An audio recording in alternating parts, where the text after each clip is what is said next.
All right, I've gone into my downloads and I've opened up the CSV file. A CSV file is a spreadsheet. It's just in a different format. There's a lot of information here. It can be a little bit overwhelming. So to start with, I'm going to get rid of the extra information. I'm going to column A and I'm going to highlight all of column A.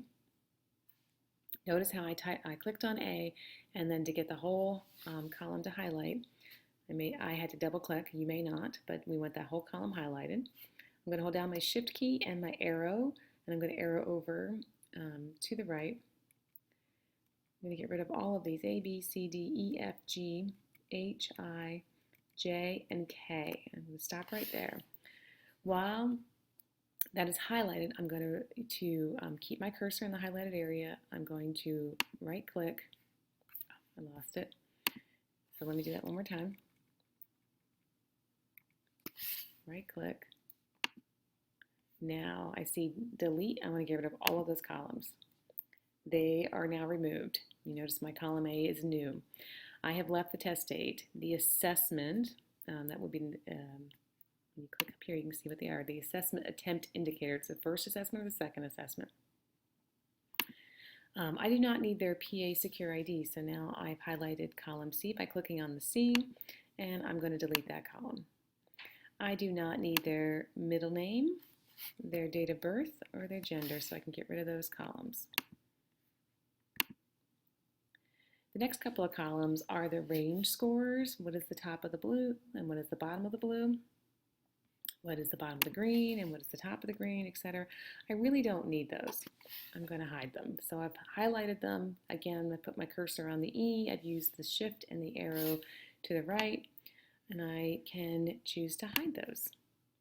Now, here are my scores, and I can see overall, every time I click right underneath the heading letter, I can see what's in the column. So here's the overall scaled score, overall standard error, the color indicator for the overall score.